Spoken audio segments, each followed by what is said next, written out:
Bonjour à tous et à toutes. Bienvenue sur Conscience Soufie. Assalamu alaikum. Eh bien, nous sommes ravis de vous retrouver en ce premier dimanche du mois de Ramadan. Alors, nous avons, comme vous l'avez vu, organisé pour ce mois de Ramadan 1445 un cycle consacré à l'écologie. Alors, la semaine dernière, nous l'avons initié avec une interview avec Simon Chavet, qui est un homme engagé et qui nous a parlé de nourrir la terre et les hommes. Et on poursuit aujourd'hui avec notre invité, Shan Bouyou. Bonjour Shan, merci Bonjour. infiniment d'être parmi nous aujourd'hui. Merci d'avoir répondu aussi généreusement à notre invitation. Et donc, nous sommes, nous sommes ravis de pouvoir aujourd'hui vous écouter sur la thématique d'une vie grandeur nature. Alors, vous allez, au cours de votre partage, nous parler de la nutrition, de l'alimentation et de son rapport avec le vivant. Alors, le vivant est un nom divin, Al-Hayy, et comment cette connexion, ce lien entre alimentation et vivant peut nous permettre d'installer dans notre vie plus d'équilibre, plus d'épanouissement spirituel. Alors je vais vous présenter. Donc, Shan Boyo, vous avez longtemps tenu un restaurant gastronomique et dans cette fonction de nourricière, vous avez engagé une longue quête spirituelle qui vous a mené aussi à officier dans les cuisines de différents centres, de différents centres spirituels. Et vous vous êtes aussi beaucoup intéressé à la macrobiotique. Et c'est aujourd'hui le fruit de cette expérience en tant que nourricière et en tant que cheminante que vous allez nous partager vos connaissances, votre expérience et peut-être quelques-uns de vos secrets. Donc, avant de vous céder la parole, je voudrais juste recommander à nos auditeurs de poser leurs questions dans l'onglet questions-réponses que vous avez en bas de votre écran. Et une recommandation aussi de centrer vos questions sur tous les sujets de l'alimentation afin que cela serve au plus grand nombre d'entre nous, parce qu'en ce mois de Ramadan, bien sûr, cette question de l'alimentation va de pair avec le jeûne et donc est du plus grand intérêt. Voilà, je vous remercie et à présent, cher Shan Bouyou, je vous cède la parole. Merci beaucoup. Bonjour à tous et à toutes. Je voudrais remercier Conscience Soufie pour cette invitation qui est une grande opportunité pour moi. Et c'est la toute première fois que je présente mon parcours à un public.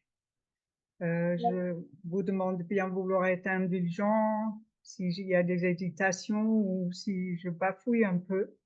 J'ai un appui de feuille devant moi. Et c'est avec plaisir que je vous raconterai ce qui me semble être essentiel au cours d'une vie grandeur nature. Euh, je, ce récit va comprendre les tout débuts pour moi dans le questionnement par rapport à l'écologie.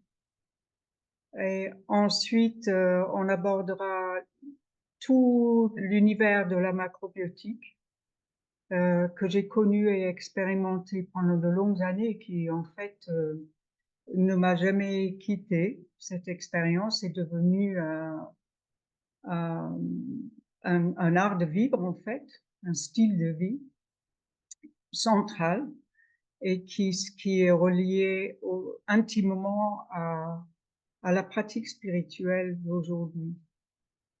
Hem, voilà, donc pour, pour qu'un changement, à mon sens, pour qu'un changement radical, quel qu'il soit, devienne possible, il est nécessaire de prendre conscience d'un ensemble d'éléments d'une situation. Pour ma part, ma vie a été extrêmement nourrie par la présence de la nature, une nature sauvage. J'ai grandi au Pays de Galles et j'ai fréquenté au quotidien une forêt de vieux arbres. Je me suis baignée, dans l'océan froide, très froide, extrêmement régulièrement. J'ai fait des grandes balades dans les montagnes, c'était tout à côté de chez moi, dans une nature absolument pas abîmée, où on voyait des animaux sauvages encore, on voyait des moutons qui paissaient partout, des torrents, des cascades, vraiment un univers d'une nature intense, mais extrêmement bienfaisante, extrêmement nourrissante et d'un grand soutien par moments. C'était vraiment mon quotidien. Donc c'est un peu le tableau de départ. Et puis dans cette jeunesse, parallèlement à cet univers, il y a eu, venant des États-Unis en fait, l'Occident, en Occident, il y a eu une effervescence qui est arrivée.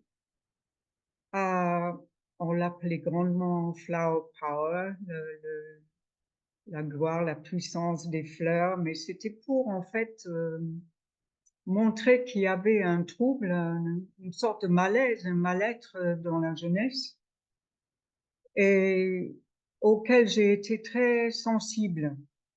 Et à cette époque-là, il y avait la guerre au Vietnam, il y a eu l'assassinat de Martin Luther King, il y a eu l'emprisonnement de Nelson Mandela, il y a eu aussi beaucoup de protestations contre l'apartheid, le questionnement, une explosion en fait par rapport aux dogmes religieux. Euh, Ça bougeait beaucoup. Tous ces remous et ces bouleversements ont marqué la jeunesse à laquelle j'appartenais. Il y avait aussi des auteurs et même une spiritualité arrivée de l'Orient qu'on connaissait que très peu. Donc c'est dans tout ce brassage d'idéologie que j'ai cheminé. Et cette idéologie, comme beaucoup d'idéologies, n'avait pas de racines. On n'avait pas de vision, on ne savait pas où ça allait nous conduire, mais il y avait un sens par rapport à la remise en cause. Et au cœur de ce remous, si vous voulez, euh, cette jeunesse commençait à prendre conscience d'une action euh, par rapport, c'est-à-dire qu'on a découvert, et moi pour ma part, c'est là où il y a eu un impact déterminant pour moi.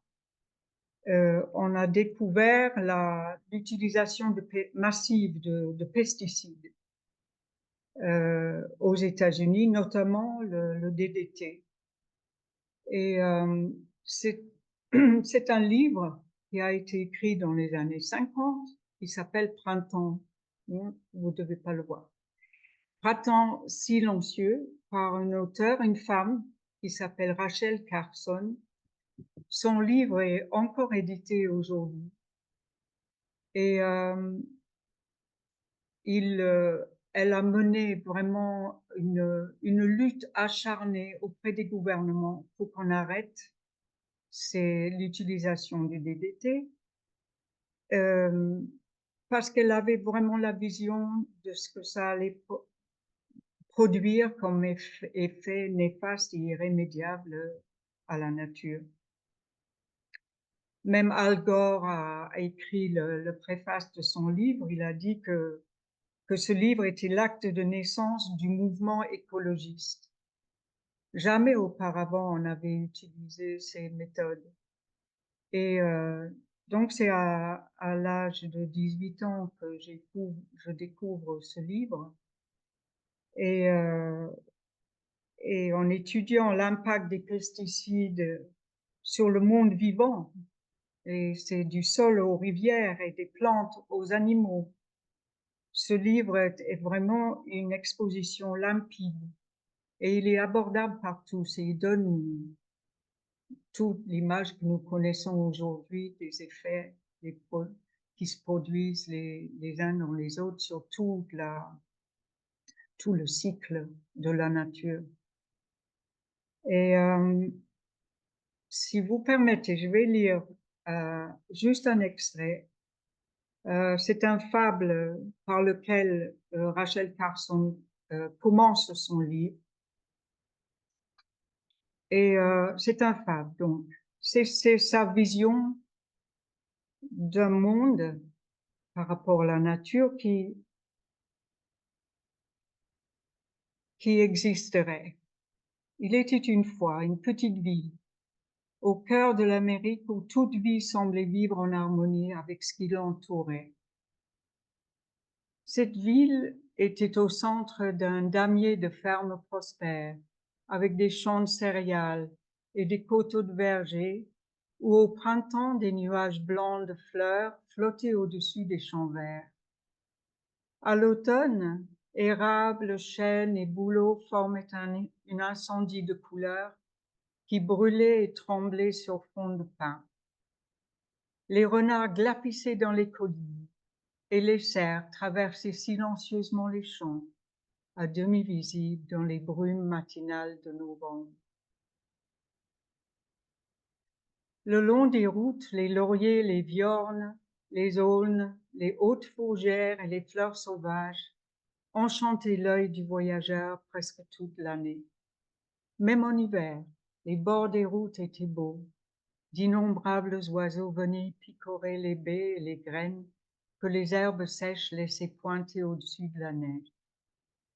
La campagne était d'ailleurs réputée pour l'abondance et la variété de ses oiseaux, et lorsque les flots de migrateurs déferlaient au printemps et à l'automne, les gens accouraient de très loin pour les observer. Des pêcheurs venaient aussi, attirés par les ruisseaux dont l'eau claire et fraîche descendait des collines, cherchant les trous ombreux affectionnés par les truites.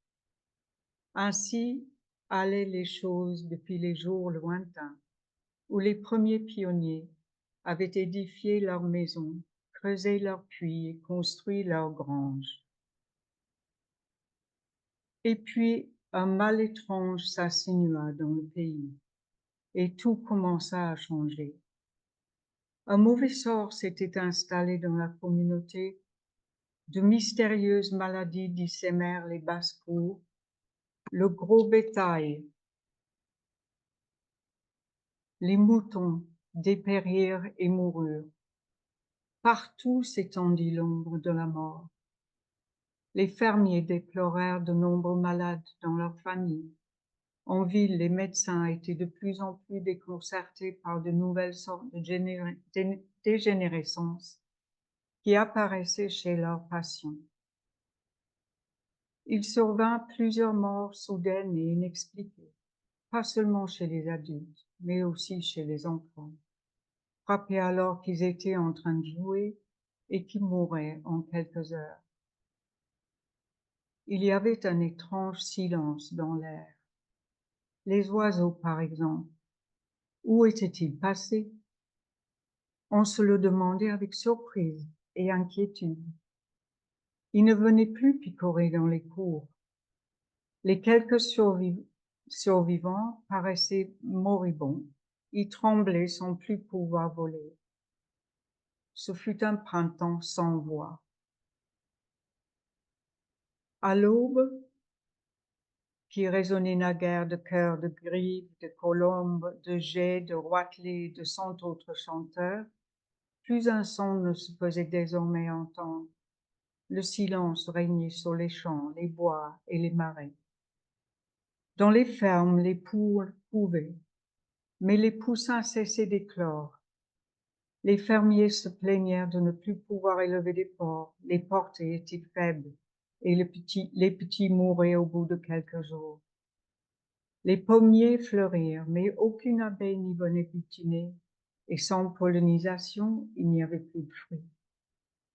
Les bords des chemins, naguère et charmants, n'offrirent plus au regard qu'une végétation rousse et flétrie, comme si le feu y était passé. Eux aussi étaient silencieux, désertés de tout être vivant. Même les ruisseaux étaient sans vie, les poissons morts et les pêcheurs partis. Dans les gouttières, entre les bardeaux des toits, des paillettes de poudre blanche demeuraient visibles. Quelques semaines plus tôt, c'était tombé comme la neige sur les toits et les pelouses, sur les champs et les ruisseaux. Aucune sorcellerie, aucune guerre n'avait étouffé la renaissance de la vie dans ce monde sinistré. Les gens l'avaient fait eux-mêmes. Bon, cette ville n'existe pas, mais aurait facilement un millier d'équivalents aux États-Unis et ailleurs à notre époque. Et je ne connais aucun endroit qui a fait l'expérience de tous les malheurs que je décris, dit l'auteur. Et c'est donc ce livre, avec tout son contenu très détaillé, qui parle des eaux, qui parle des forêts, qui parle des animaux, qui m'a poussé à chercher quel sens j'allais pouvoir trouver. J'avais pas d'outils à 18 ans, mais je ne pouvais pas oublier cette lecture. Et donc, il a fallu, comme on le sait tous, des dizaines de milliers d'années pour produire la vie qui peuple maintenant la Terre. Et des siècles pour permettre aux animaux, aux végétaux qui se développaient, évoluer, se diversifier, d'atteindre un état d'harmonie. Et une question qui se pose pour moi, c'est comment est-ce qu'on trouve cette harmonie? Il y a l'écologie, mais qu'est-ce que nous-mêmes, euh, comment est-ce que nous, on peut, à notre niveau, avec nos moyens que nous avons individuellement, euh, exister, mener nos vies avec un sens de responsabilité et d'implication pour que l'homme soit en équilibre, pour que l'homme soit conscient euh, dans sa démarche. Enfin, poursuivre, il y avait ce questionnement, il y avait aussi une rencontre avec une amie qui m'a conduit vers la macrobiotique, malgré les allures premières que ça qui a eu, c'est que je suis allée à Londres rendre visite à une amie musicienne. Elle était d'un milieu intellectuel et dans ce milieu, il y avait beaucoup de végétariens. Et Londres, à l'époque, c'était la ville de la mini-jupe, mais pas que ça. Il y avait déjà, je parle des années 60 toujours, beaucoup de restaurants végétariens. Et dans la rue, ce qui m'a beaucoup interpellée, il y avait les Hare Krishna qui chantaient et chantaient leur chant dévotionnel et qui étaient tous hébergés dans un grand lieu, qu'ils appelaient un temple à l'époque, à Londres, où on pouvait aller manger. Et là, c'était une première expérience pour moi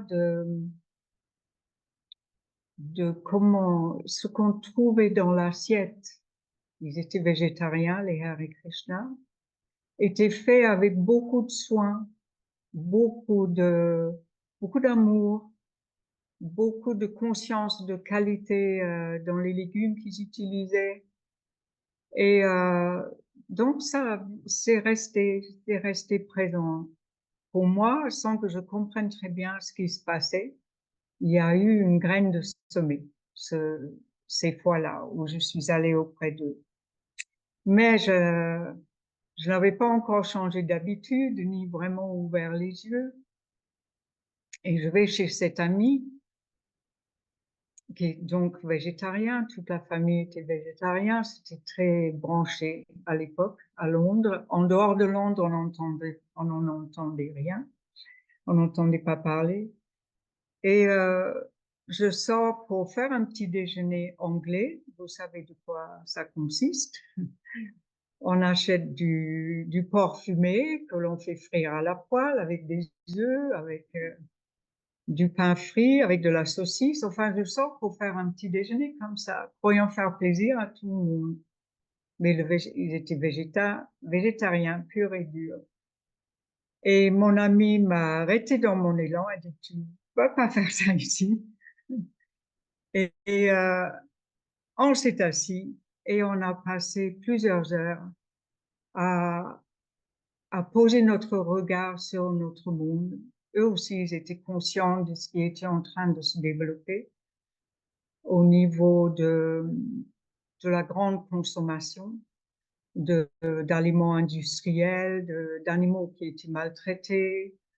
Euh, et on a fait le tour de toute cette question-là. Et j'avais toujours que 18 ans.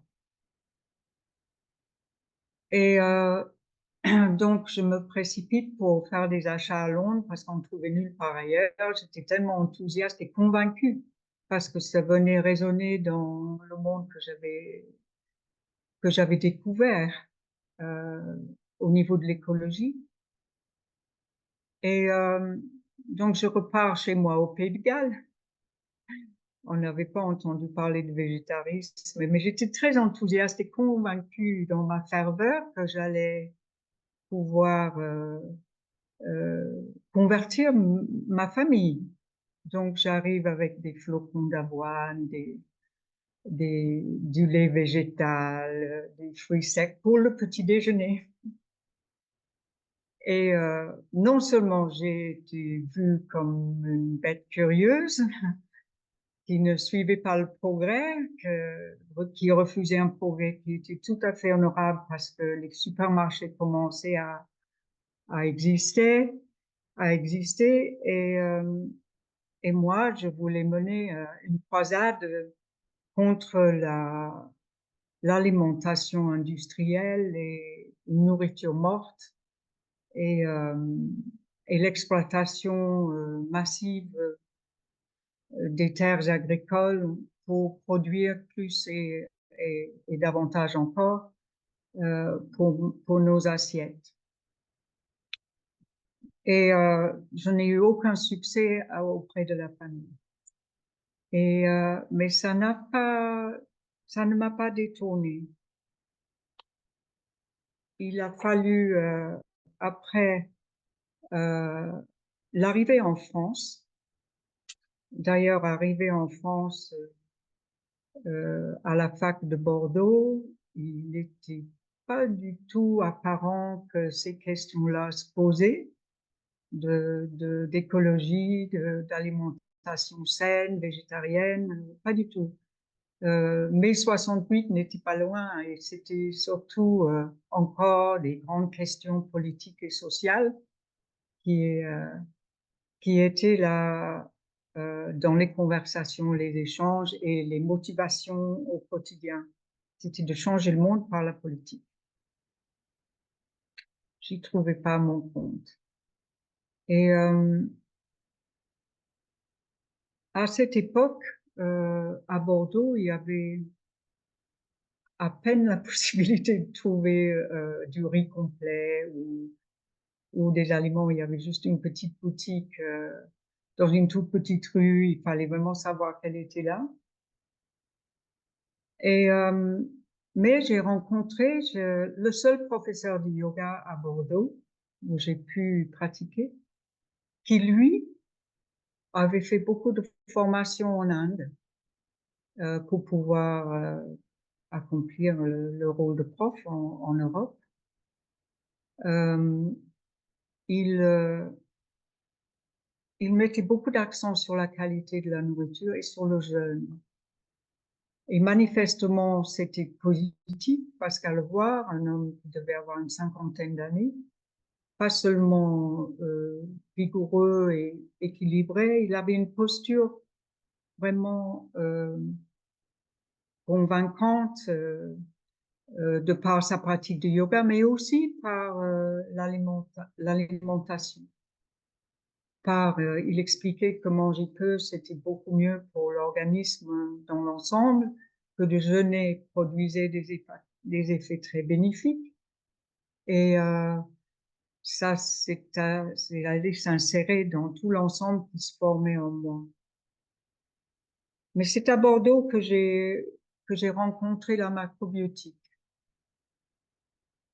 Comme je disais tout à l'heure, la macrobiotique a pris une grande place parce elle a été emmenée en Europe à l'époque, dans les années 50, par un homme qui s'appelait George Oshawa. Depuis cette époque, ça s'est beaucoup élargi, la macrobiotique, est moins stricte parce que lui, il est arrivé en Europe en voyant que des gens malades. Et, euh, et malades de quoi? De par leur alimentation. Et il le disait très clairement. Et ce qu'il a amené du Japon, il venait du Japon, c'était tout l'arrière-plan d'une civilisation qui n'a jamais connu de diabète, qui n'a jamais connu de maladie cardiovasculaire, qui qui mangeait très peu de viande, qui ne connaissait pas non plus les maladies cérébrales. Euh, et lui voyait en Europe des gens qui physiquement n'étaient vraiment pas en équilibre. Et la beauté de la macrobiotique, elle est fondée sur un principe que George Orshava appelait le principe unique. C'est basé sur une énergie d'unité et d'équilibre et fondé sur les principes de yin et de yang. Et ces principes-là sont éternellement applicables euh, dans tous les aspects de la vie. Il faut découvrir, il y a un approfondissement à faire dans la macrobiotique que nous n'allons pas avoir le temps de faire aujourd'hui. Mais c'est vraiment un art de vivre qui est à acquérir. C'est pas juste une diététique. On peut dire que c'est une façon de s'alimenter qui tient compte de l'équilibre dans la nature et le lien direct à la nature qui beaucoup d'entre vous doivent connaître, mais qui tient compte de notre lien à notre environnement surtout. Comment est-ce qu'on s'alimente pour être en harmonie avec la nature qui nous environne? On dit ça en français? Oui. Et euh, donc, le principe de yin et de yang, on peut regarder très rapidement. Yang, c'est ce qui est serré, plutôt sec, qui est une énergie concentrée, avec un potentiel de déploiement, bien sûr, et plutôt lourd. Et le yin est plutôt dilaté, expansif et dilaté, léger, aérien, un peu aquatique aussi. Là, c'est vraiment basique ce que je vous dis, mais on œuvre avec ces principes-là. Donc, on porte un regard sur l'alimentation même, sans forcément exclure quoi que ce soit, mais en sélectionnant selon la saison, selon le type de fruits, légumes qui poussent dans les environs, et selon aussi notre condition physique. Est-ce qu'on est plutôt longiligne? Est-ce qu'on est plutôt petit et plus trapu? Est-ce qu'on est blond? Est-ce qu'on est brun? Enfin, il y a tous ces aspects qui jouent. Et ça, c'est donc un univers qui se crée par rapport à notre façon de nous alimenter. En été, on va pas manger trop salé. Le sel, c'est vraiment extrêmement yang. Pourquoi? Parce que comme il y a la chaleur qui est yang, on va avoir besoin d'aliments plutôt juteux. C'est là où on trouve les tomates, c'est là où on trouve les courgettes, c'est là où on trouve les pêches, les abricots. Enfin, c'est du bon sens en fait. Si on regarde autour de nous, on voit ce qui pousse, et bien c'est ça que qu'on utilise pour être en harmonie avec le froid, le chaud, nos activités aussi, si on a des activités très physiques. Enfin, tout ça, ça m'a passionné.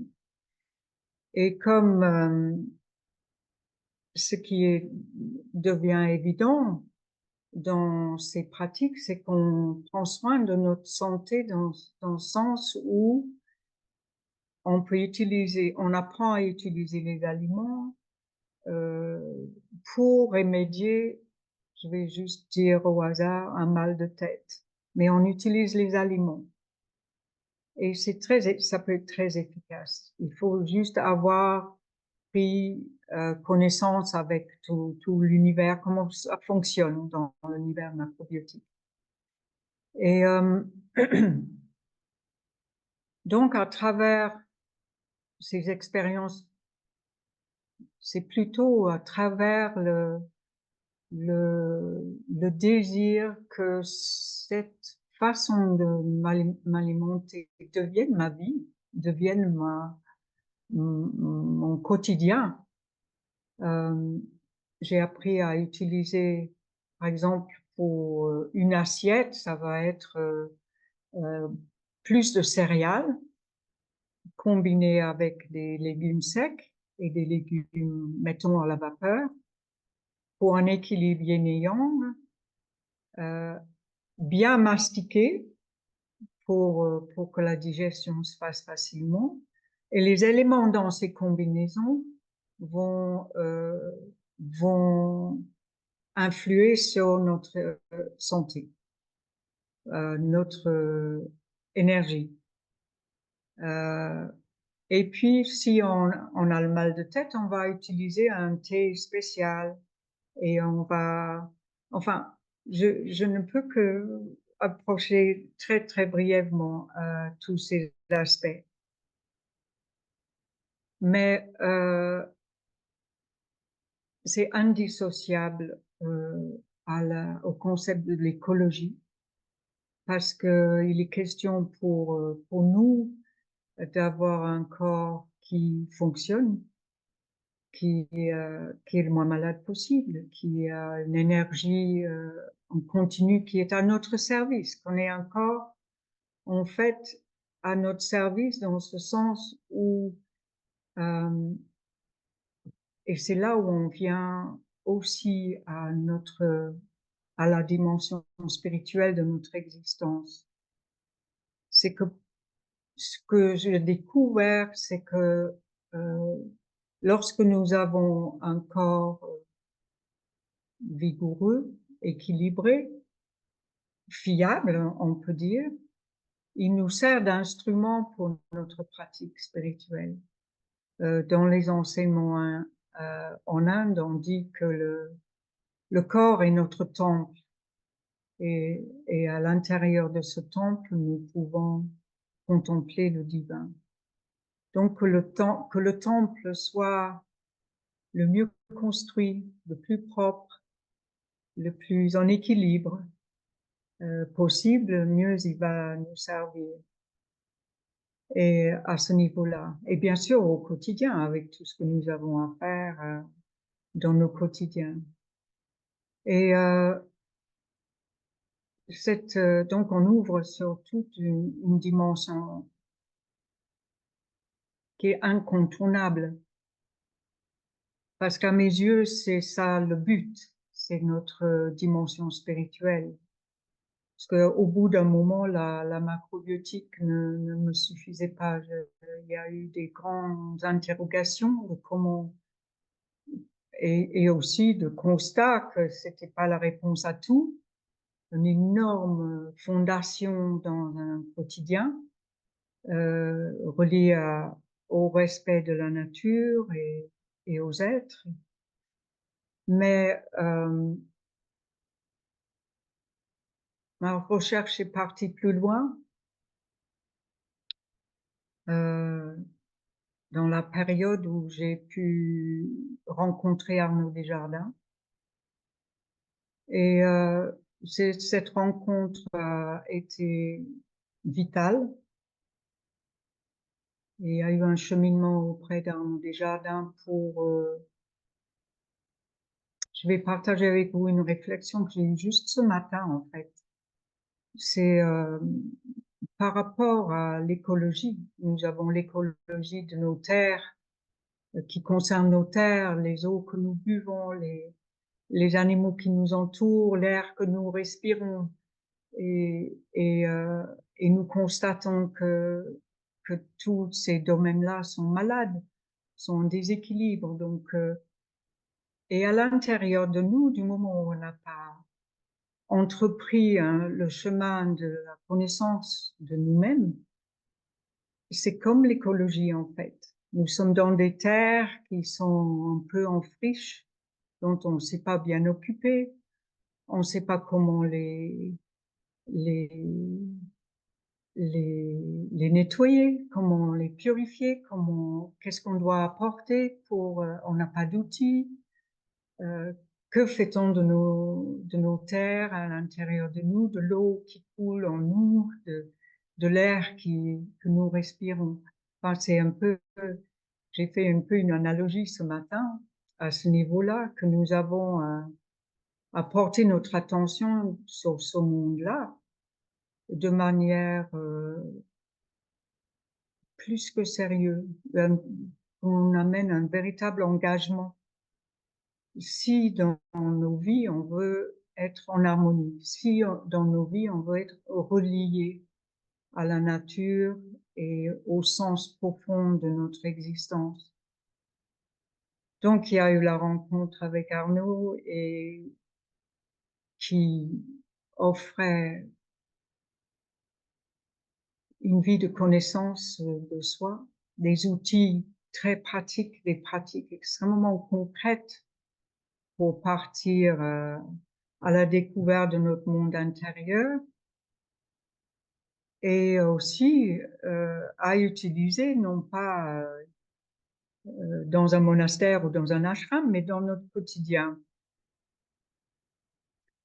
Et tout au début de ces années, j'ai rencontré Arnaud à l'âge de 30 ans et j'ai rencontré mon époux par la même occasion, Jean-Pierre. Et nous avons, comme métier, nous avons tenu un hôtel et un restaurant. Et je rends grâce à la vie de nous avoir amenés. Dans ce contexte, le contexte, c'est le service et l'accueil. Et nous voilà à pratiquer notre démarche spirituelle au sein d'un métier de service et d'accueil. Et le fondement d'un cheminement spirituel. Mais ça, avec tout ce qui était en train de bouger, de changer, de nous bouleverser, de nous relever dans notre cheminement auprès d'Arnaud. Mais on a fait ce constat avec d'autres amis qui ont tenu un hôtel, un restaurant aussi, c'est que notre monde personnel doit s'effacer devant l'autre dans un métier d'accueil. On peut rien amener de ce qui nous concerne dans nos inquiétudes, nos émotions, nos colères, nos ressentiments, nos refus. Enfin, tout ça, ça doit être mis de côté.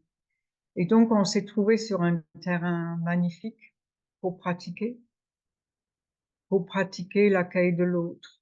Tel qu'il est, avec ce qu'il demande, ce qui lui fait du bien, et, euh, et bien sûr accompagné pas à pas par Arnaud pour qu'on se reconstruise, pour qu'on se connaisse dans ce monde dans lequel on trouve Et auprès de nos enfants, on a élevé 5 enfants. Et il y a eu donc ce brassage. Et donc, il y a eu donc ce passage vers une vie spirituelle qui, euh, qui prenait tout son sens et qui devenait de plus en plus essentiel euh, pour mieux appréhender notre place dans l'univers. Et au bout d'une vingtaine d'années auprès d'Arnaud, il est devenu évident que par des signes, par des conversations, par des échanges, euh, que je devais changer de voie pour faire des pas sur une voie dévotionnelle. Et donc je me suis trouvée dans une vie communautaire, spirituelle, auprès de Lee Lozowick, qui était un maître qui venait des États-Unis, qui est parti en 2010. Et dans cette école, il y avait une des pratiques centrales, c'était notre manière de nous alimenter. Euh, L'alimentaire était, comme je disais tout à l'heure, fondamental pour que nous ayons un socle solide, efficace, et je parle du corps, mais le corps et l'esprit étant inséparables. Euh, il, euh, il a demandé comme pratique que que nous entreprenions de nous engager sur une voie où, au quotidien, on observait une alimentation simple, assez frugale, saine, euh, pour pouvoir être un instrument le plus efficace, voilà, comme je l'ai dit, plus efficace. Et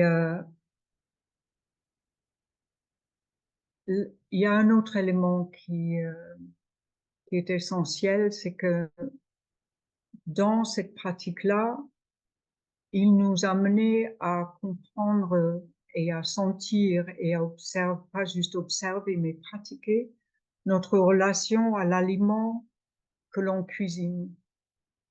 Et c'est là que les fonctions de la cuisine, même si j'ai toujours aimé cuisiner, et il y a beaucoup d'affinités pour moi euh, de pratiquer la cuisine saine, là, ça prend une autre dimension auprès de lui. Comme dans beaucoup d'ashrams, la cuisine n'est pas faite par tout le monde. On ne peut pas juste rentrer, sortir, faire la cuisine. Et il y a des personnes désignées pour cuisiner. Et je raconte juste, fais une petite parenthèse. Arnaud avait raconté l'histoire une fois pendant un séjour en Inde. Il séjournait dans un ashram et il passe devant les cuisines et le cuisinier était dehors. Il avait l'air vraiment intériorisé. Et Arnaud lui demande ce qui se passait pour lui demander s'il n'allait pas cuisiner ce jour-là. Et il a répondu, si, je vais cuisiner, mais je ne peux pas rentrer la cuisine comme je suis maintenant. Je viens d'avoir un conflit avec quelqu'un et je ne peux pas rentrer dans la cuisine avec les émotions négatives qui sont en moi. Et je trouve que c'est une magnifique illustration de ce qui est très important dans notre approche alimentaire, c'est de développer une conscience par rapport aux aliments vivants que nous utilisons. Que il y a eu beaucoup d'études maintenant grâce aux techniques, la technologie. On sait que les plantes réagissent à quelqu'un qui rentre dans une pièce. Les plantes vertes réagissent à une présence. tout ça se sait, mais la même chose produit avec les aliments qu'on utilise en cuisine. Et Lee nous faisait prendre conscience de ça, que dans l'ashram, il s'agissait de cuisiner en conscience, en respect, en affinité avec ce vivant de chaque aliment. Et d'ailleurs, tout récemment, dans une conversation avec Cheikh Amour, elle nous a dit une carotte a mal quand on la coupe. Donc, jusqu'où ça va dans notre manière délicate et sensible à nous nourrir et pourquoi. Et lorsqu'on pousse plus loin notre réflexion, ce que nous préparons dans une cuisine, on apporte à l'autre et l'autre le consomme. Et toute cette même énergie se poursuit chez l'autre. Et il y a d'ailleurs un film qui a été fait, on le voit très bien, mais c'est surtout pour un film qui s'appelle Like Water to Chocolate, comme l'eau au chocolat.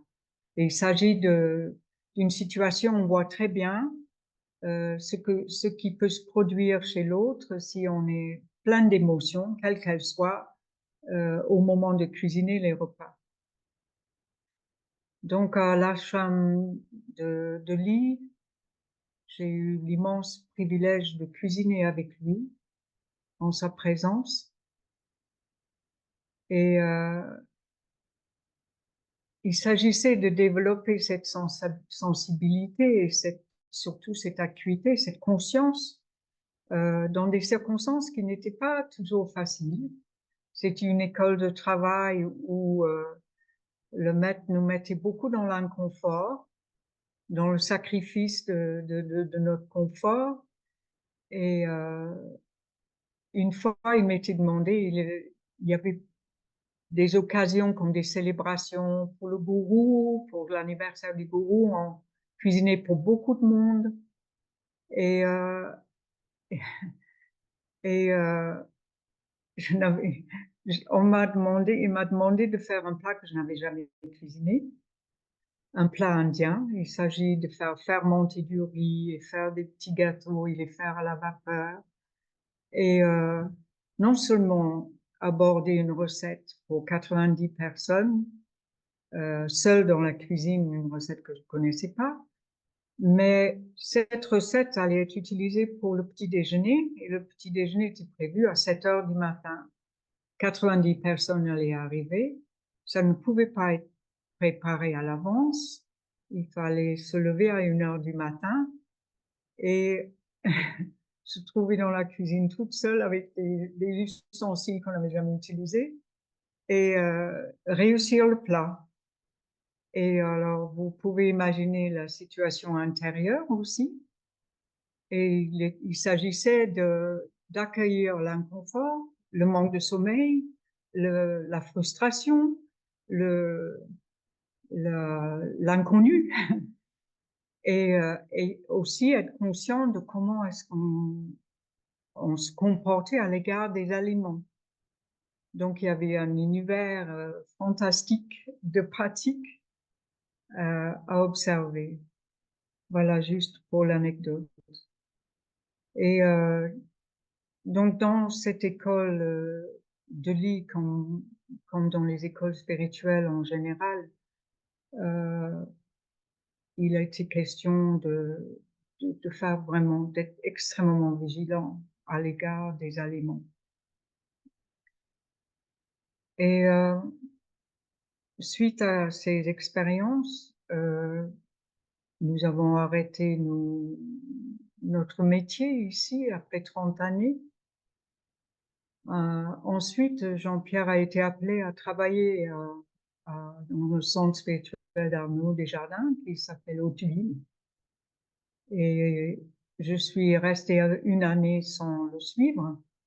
Et au bout d'une année, Arnaud Desjardins m'a demandé si je voulais bien prendre la charge des cuisines d'Haute-Ville. et ça avait,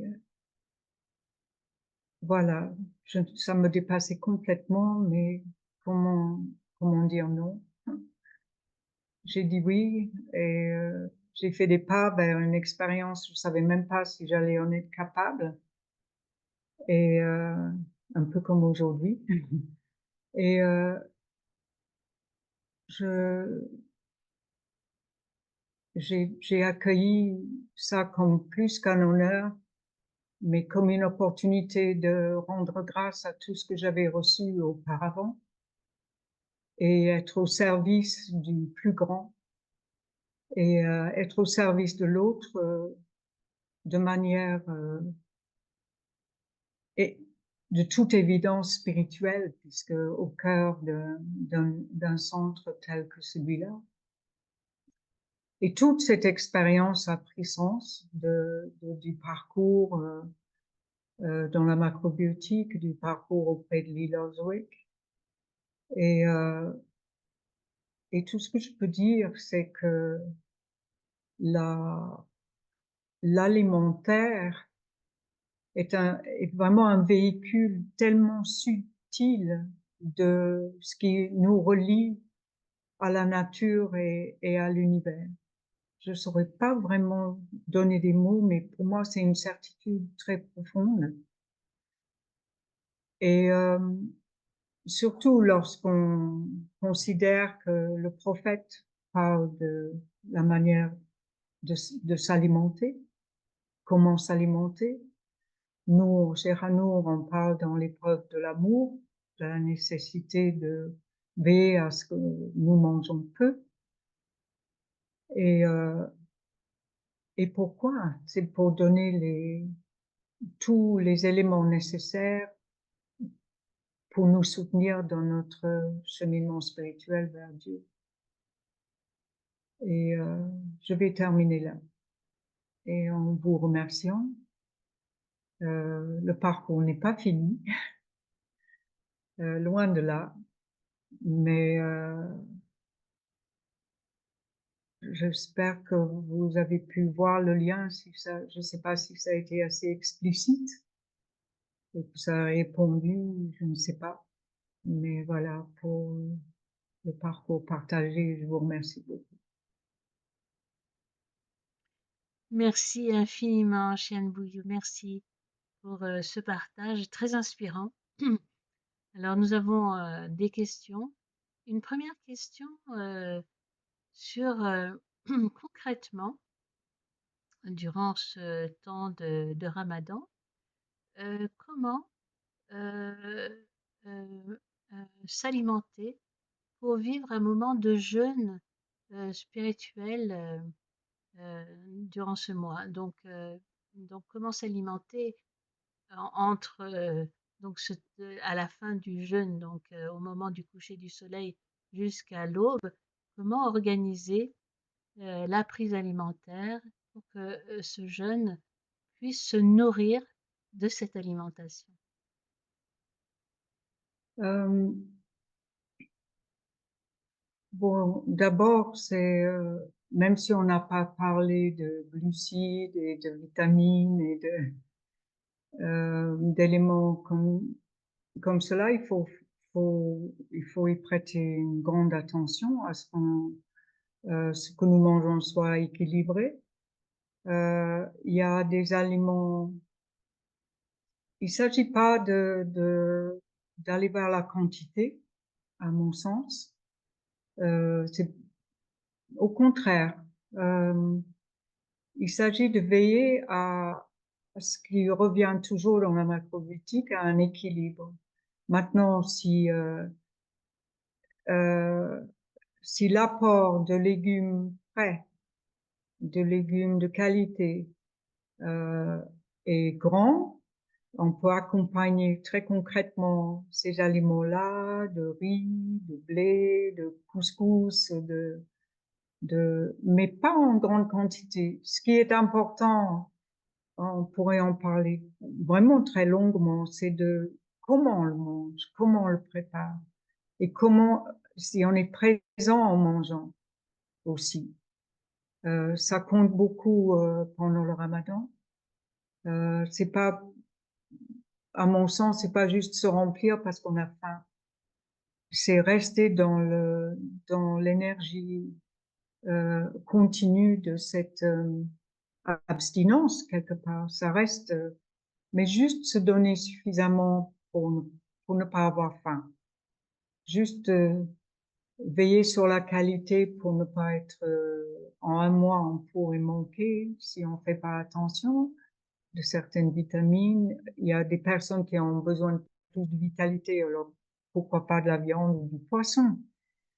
Mais là aussi, c'est difficile de répondre en quelques mots, mais je dirais plutôt de veiller à ce que ce soit bien équilibré, pas trop gras.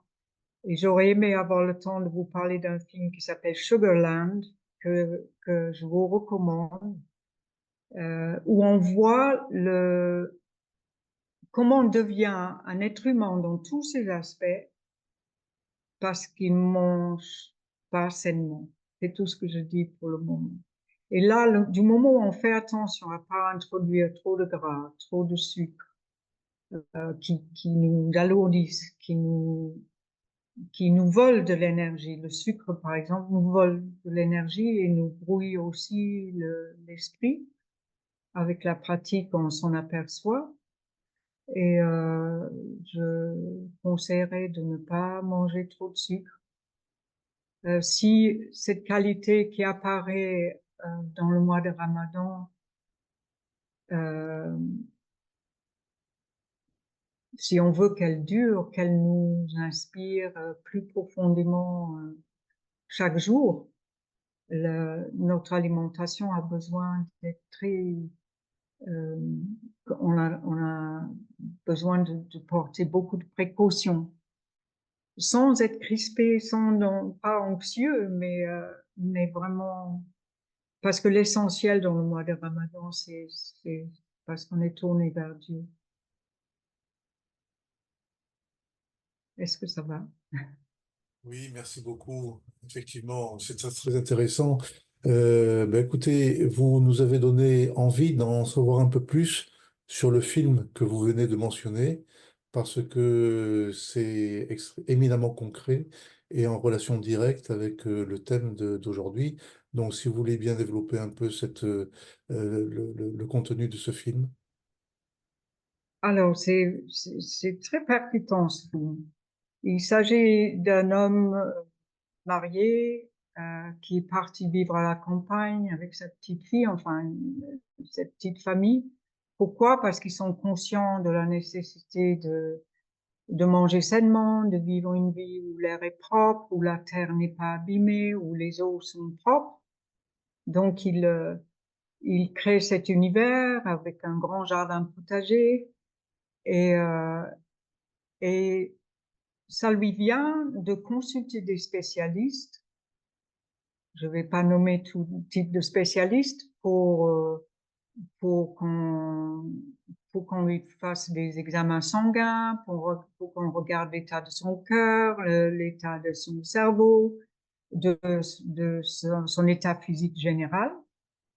Et il fait ça dans le but de d'écarter tous les éléments de sa vie équilibrés et sains pour faire une expérience avec non seulement le sucre, beaucoup le sucre, mais de s'alimenter uniquement avec ce qu'il trouve sur les rayons de supermarché. C'est-à-dire que des aliments dans des paquets pré-préparés, des boissons, je dirais pas des noms parce que c'est pas correct, des boissons sucrées effervescents, pleines de sucre, le chocolat, les biscuits, tout ce que nous pouvons imaginer comme alimentation dont on a l'habitude dans notre quotidien, hein, euh, il ne se nourrit que de ça, et en quantité, quand il veut, comme il veut, il, il se sacrifie. Et pour avoir l'expérience des effets sur un organisme, sur l'état moral, sur le monde émotionnel. Et en effet, il laisse le chocolat, des tablettes de chocolat sur la table, se servir quand il veut, même les bouteilles de boissons, euh, comment? Gazeuses, voilà, c'est le mot que je cherchais. Et, euh, et donc, il se donne vraiment entièrement à ça. Au bout de très peu de temps, il n'arrive pas à se lever le matin. Il n'a pas de motivation, il se sent lourd, il n'a pas bien digéré, il, euh, il est fatigué alors qu'il a dormi. Euh, c'est les premiers signes d'un changement. Il se sent lourd et manque d'énergie, même dans la journée, c'est pas juste au réveil. Et il continue l'expérience. Et plus tard, il s'aperçoit qu'il est impatient avec son enfant. Il perd patience. Il tolère pas des choses qu'il tolérait avant, il tolère plus. Il est très irritable dans la relation avec sa femme. Il est dans une inertie, il n'y a pas grand-chose qui l'intéresse, il va même pas au jardin. Il est dans le fauteuil beaucoup, le canapé, à regarder la télé, à manger du chocolat, et ça s'empire, et vous pouvez imaginer, il gagne du poids, beaucoup de poids, et il finit par être dans une vie de couple conflictuelle. Enfin, je pense que sa femme là, a été très patiente. Et mais il a pu constater les effets néfastes, négatifs et parfois pour certains irrémédiables, les causes de maladies. C'est pas après cette expérience, bien sûr, et on a fait de nouveau des tests de sanguin. Aussi, on a bien vu que moralement, il était plus du tout intéressé par la vie. Et j'ai trouvé ça vraiment très important pour nous qui avons un intérêt central, vital dans nos vies, de tenir compte de l'expérience de cet homme et de ne surtout éviter à se trouver dans ces états. Parce qu'on n'arrive pas, sans énergie, on n'arrive pas à cheminer. Est-ce que ce film a une fin heureuse néanmoins? Tu sais, je ne me souviens pas. Tu te souviens, Jean-Pierre? Oui, oui, oui, me dit Jean-Pierre. Alhamdulillah. Oui, c'était vraiment en vue de faire une expérience, ça c'est sûr, de 3 mois, mais voilà, très convaincant, Extraordinaire. très parlant. Oui. Et justement, nous avons une personne qui s'intéresse à l'éducation des enfants et qui dit, face aux défis sociétaux, afin de préserver nos valeurs alimentaires dans l'éducation de nos enfants, qui sont constamment influencés par la société de consommation, quels sont les conseils que vous pourriez donner? Parce que c'est un vrai challenge à l'heure actuelle, que, que d'éduquer à une bonne alimentation nos enfants. C'est très délicat. Nous avons nous-mêmes nos enfants, n'est-ce pas? À table, très très souvent, je cuisinais 2 types de repas parce que là, il est arrivé un moment où il refusait de manger comme je proposais parce qu'il se sentait différent.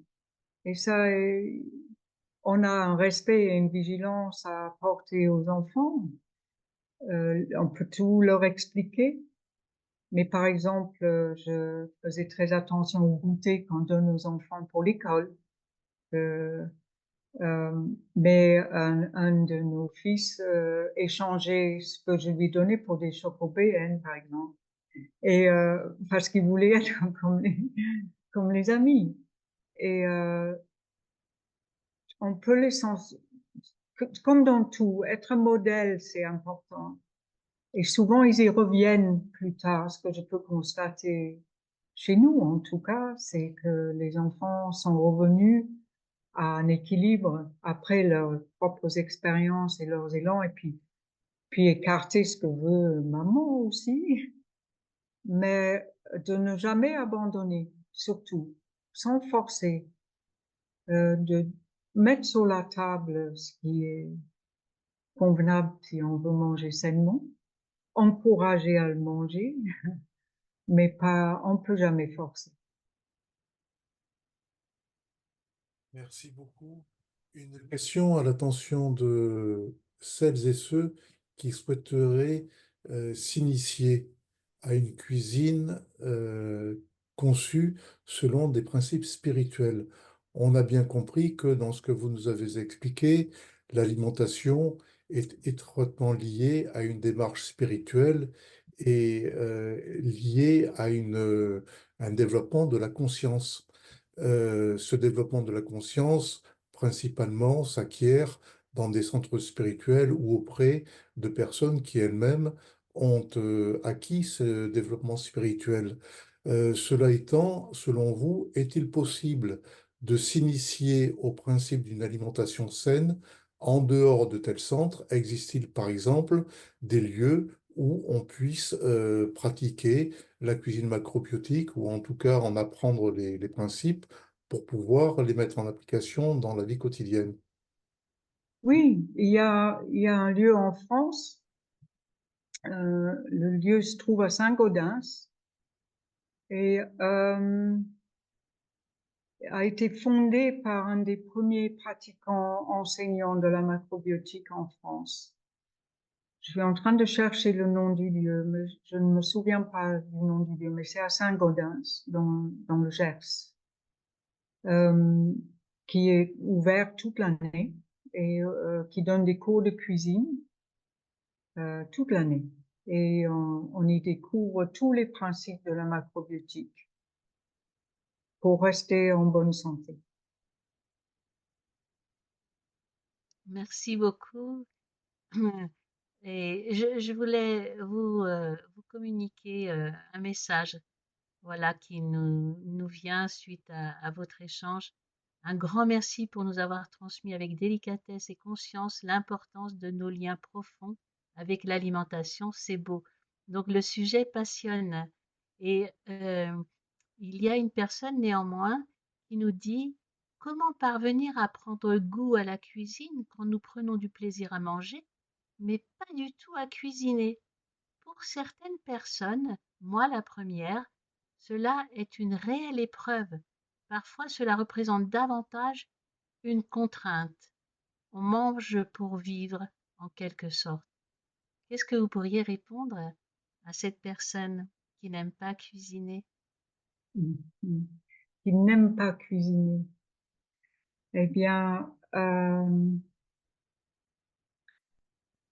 je dirais juste comme ça de regarder plus loin du pourquoi pourquoi cuisiner. Euh, Bien sûr que dans nos vies actuelles où nous sommes souvent pressés, les femmes qui travaillent n'ont pas le temps, il faut avoir un goût pour passer du temps dans la cuisine en plus de tout le reste qui peut paraître une pression. Euh, Ça peut être très simple de cuisiner aussi. Peut-être on croit que c'est très compliqué, mais pas du tout. Il y a des gestes très très simples et des cuissons très simples pour pouvoir mettre dans notre assiette quelque chose qui nous régale, parce qu'il s'agit aussi d'être régalé quand on mange. Hein. C'est euh, le régal à plusieurs niveaux, mais je dirais s'il s'agit de quelqu'un qui a un intérêt pour une vie en bonne santé et une vie de qualité au niveau spirituel, une démarche spirituelle, de faire l'effort. C'est vrai que c'est une rééducation, c'est vrai que c'est une discipline pour quiconque. Ça vient pas comme ça. Il faut en être convaincu et puis petit à petit et pas du tout se mettre une pression de plus. Et tout. Merci beaucoup. Euh, il y a une personne qui nous dit avoir longtemps enfin avoir fréquenté des, des femmes dans le monde musulman, dans le monde arabe, qui cuisinaient en chantant, qui cuisinaient des, en chantant des poèmes soufis ou des prières. Et, euh, et puis on sait que dans nos corps de métier, avant, même en France, les travailleurs travaillaient en chantant. Il y avait des chansons liées à certains corps de métier, etc. Est-ce que vous-même vous avez fait une expérience de ce type-là dans dans votre pratique de la cuisine? Dans, dans les ashrams, non. Ça a plutôt été un lieu de silence parce que ce sont des lieux de pratique.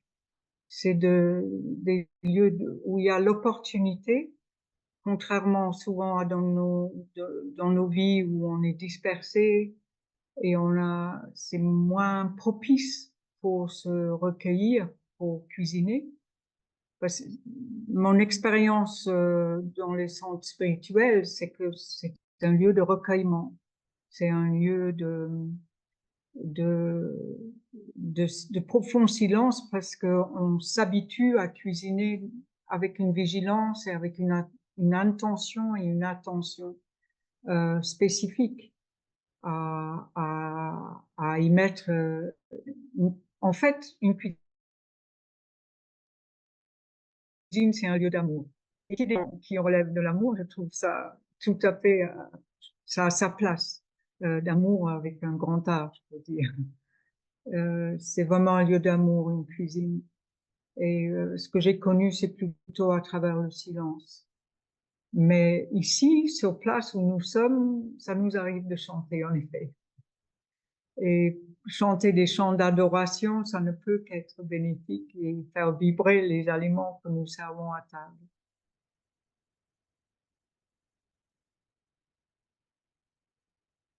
Merci beaucoup, merci pour ce témoignage. Encore une fois, merci. Et écoutez, on- nous avons vraiment pu percevoir toute la belle intention spirituelle que vous mettez dans votre pratique et vous avez su nous la communiquer aujourd'hui. Et je suis sûre qu'on sera beaucoup plus vigilant, beaucoup plus attentionné dans notre acte de manger et dans notre acte de nourrir les autres et pour justement une meilleure conscience spirituelle et puis de ce fait, durant le mois de Ramadan, un jeûne plus centré, plus, heu, plus alimenté spirituellement. Et je ne sais pas si ça on dit dans la tradition islamique, que le prophète sallallahu alayhi wa sallam nous a recommandé de laisser dans l'estomac une place, un tiers, de l'estomac, pour la nourriture, un autre tiers pour la boisson, un autre tiers pour l'air. Est-ce que c'est quelque chose que l'on retrouve en macrobiotique, cet équilibrage, de ces différents éléments, dans le corps humain? Oui, oui, tout à fait. C'est pas dit de la même manière, euh, mais c'est vrai que il, il est vraiment conseillé de faire attention à la quantité. Euh, c'est plutôt dans la présence, de la manière dont la présence à ce que nous faisons, euh, plus que dire la place pour l'air, la place pour l'eau. On boit pas pendant qu'on mange dans la macrobiotique normalement. Maintenant, il y a des questions que chacun trouve son équilibre. C'est une question de relation à chacun, à l'ensemble de, de, de notre vie. Si ça vous convient de faire attention à ces éléments-là et que vous ressentez le bénéfice, eh bien, C'est tout à fait juste d'y mettre son attention. Je sais pas si j'ai bien répondu. Si, Mm. tout à fait. Merci beaucoup, merci beaucoup. Nous allons pouvoir clore cette rencontre et les messages de reconnaissance et de remerciement sont nombreux et toute l'équipe Conscience Sophie vous remercie pour avoir répondu à notre attente, à nos questions aussi généreusement. Merci Shan Bouyou et nous vous souhaitons à vous et à tous autour de vous une très bonne continuation durant ce mois de Ramadan. Et nous souhaitons également, Conscience Sophie souhaite également ceci à tous ces auditeurs qui nous accompagnent depuis si longtemps. Et donc nous donnons rendez-vous la semaine prochaine pour un nouveau moment de partage, toujours dans notre cycle écologie, sur le jardin en terre d'islam avec Abdelrazak Ben Sha'ban, qui est auteur d'une longue expérience dans les jardins. Et est-ce que Mina, tu veux dire quelque chose? Oui?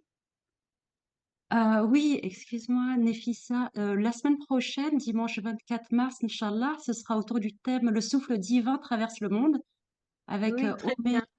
Voilà. Je te laisse l'annoncer. Excusez-moi, c'était une D'accord, petite très bien. erreur de programmation. Merci encore Merci pour votre Mina d'être présence. intervenue. Merci Mina. Je te laisse l'annoncer correctement. Oui, très bien. Donc, on vous attend la semaine prochaine, dimanche prochain, à 16 heures, pour donc la continuité du cycle Ramadan sur l'écologie, avec comme thème Le souffle divin traverse le monde, avec Homero Marondiou Peria. Donc, on vous remercie encore pour votre présence aujourd'hui et on se retrouve très bientôt, Inch'Allah. Et merci encore, Madame Bouillou, pour votre présence aujourd'hui et pour tout ce que vous nous avez partagé. Ça va vraiment nous être utile, en tout cas pour moi personnellement, pour poursuivre ce mois de Ramadan. Merci encore. Merci à vous. Je vous souhaite un joyeux Ramadan béni. Merci. Merci. Merci beaucoup. Merci.